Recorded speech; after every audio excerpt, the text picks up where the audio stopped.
যতই কষ্ট হোক না কেন, আমার দাদা ভাইয়ের বলা মিথ্যেটাকেই বয়ে বেড়াতে হবে।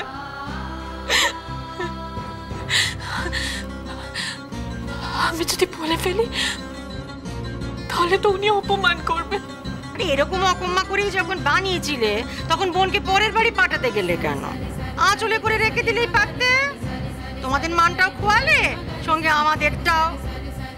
ছেলে মেয়ে জন্ম দেওয়ার লজ্জা দেখো কে, আমাদের বাপ মা নরক যন্ত্রণা ভোগ করছে কি বোধহয়।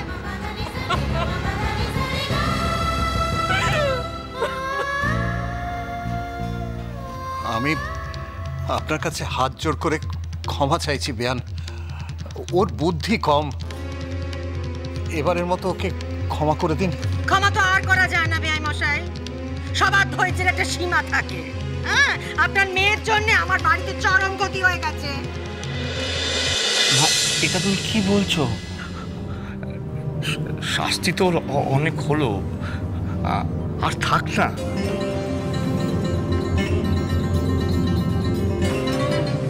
মা মানছি মানছি যেটা হয়েছে সেটা ঠিক হয়নি, আর কাকলি যেটা করেছে সেটা অন্যায় করেছে, ভুল করেছে, আর ও সেটা বুঝেওছে। মা, আজ পুজোর দিন, তুমি অমনটা করো না মা।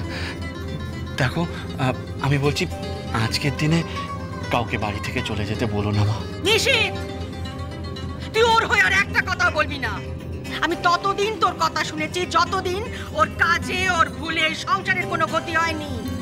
আজ ওর জন্য আমার সংসারের ক্ষতি হয়েছে, আমি ওকে মাফ করব না। মা মা এই ভুলটা যদি শ্যামল, দেবল বা সোমা করত, আমি করতাম, তুমি আমাদেরও এমনভাবে বাড়ি থেকে তাড়িয়ে দিতে। আর কাকলি তো তোমার সন্তানের মতো মা। এমন সন্তানের মা হওয়া থেকে জন্ম মা না হওয়া ভালো। ও ভুল করেছে, অন্যায় করেছে, ওকে তুমি শাস্তি দাও, বাড়ি থেকে চলে যেতে বলো না মা।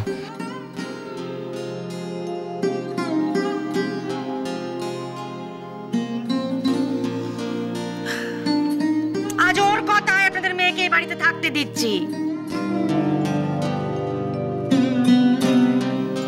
এর আগে এমন বহু কুকীর্তি ঘটিয়েছে, বিদায় করতে গেছি একে, এর কথাই নিজেকে আটকেছি। এরপর যদি আবার এমন কিছু ঘটায় না, বের করে দেবো বাড়ি থেকে আগে, তারপর খবর দেবো আপনাদের। রাস্তা থেকে এসে মেয়েকে নিয়ে যাবেন।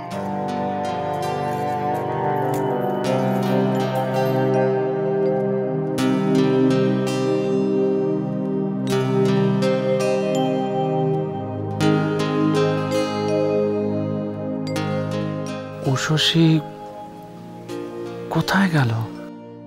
না, দাদা ভাইয়ের বলা মিথ্যেটাই আমাকে সত্যি করে রাখতে হবে। আমার সত্যি লুকিয়ে ওই মিথ্যে উষসীটাই হতে হবে।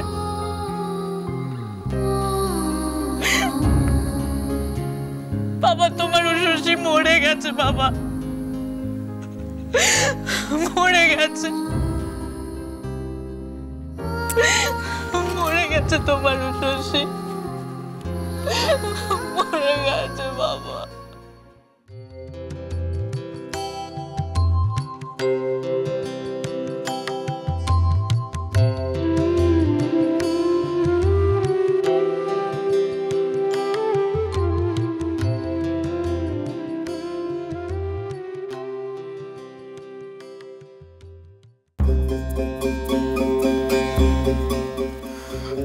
সুন্দরী, হ্যাঁ, আমার ঠাকুর ঘরে যেন কোনো অশুভ ছায়া না পড়ে। তোর মেজ বৌদিকে বলে দে ঘরে চলে যায়।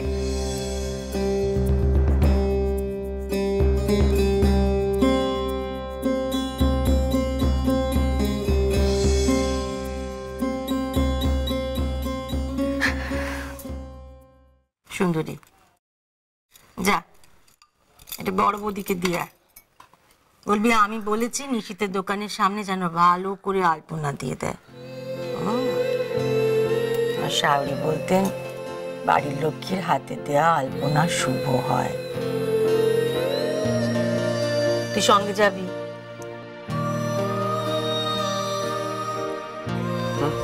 আপনি কে বলুন তো? মানে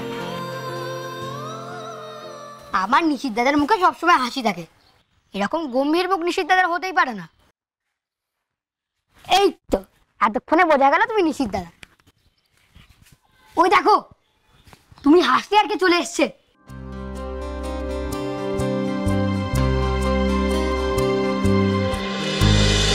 বড় বৌদি বসো না। না থাক।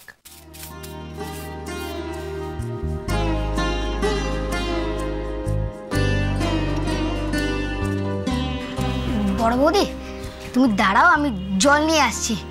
না ছোট, লাগবে না, আমি ঠিক আছি। তুমি ঠিক থাকলে তো হবে না, এদিকে আরেকজন তোমাকে দেখে আর ঠিক থাকতে পারছে না।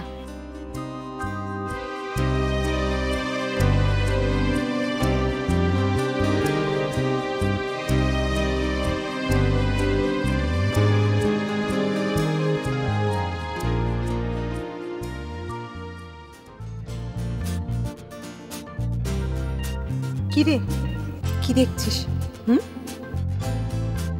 এইভাবে আলপনা দিতে হয়, শিখে নে।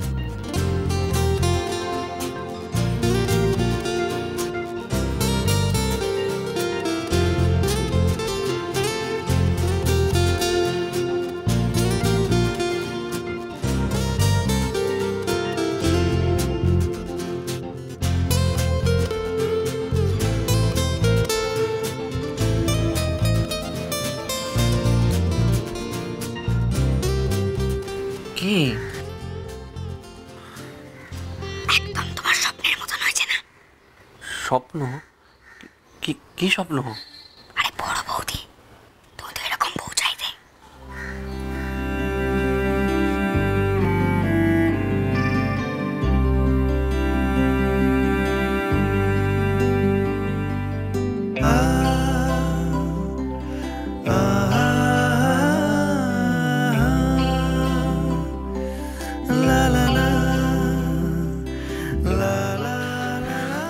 হয়ে গেছে। ভুলে তো গেছিলাম, ক্যাশ বাক্সে তো আলপনা দেওয়া হলো না। চলো চলো চলো আসো।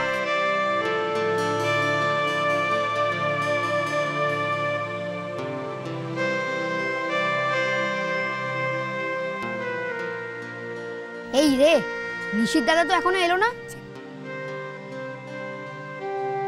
ছোট, আমার হয়ে গেছে। না মানে একটু দাঁড়াও, আমি দেখিনি আর কোথায় কোথায় আলপনা দেওয়া বাকি আছে।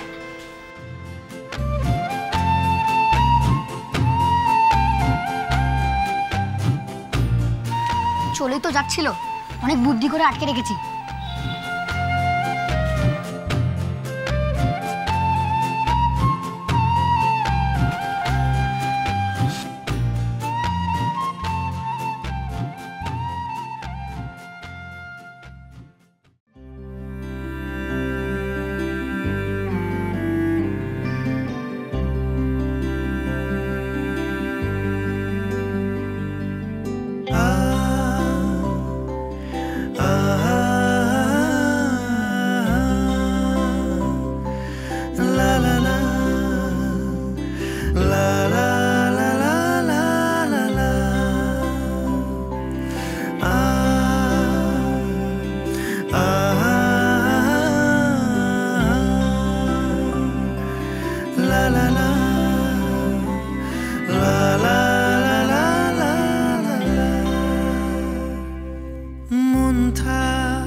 আড়ালে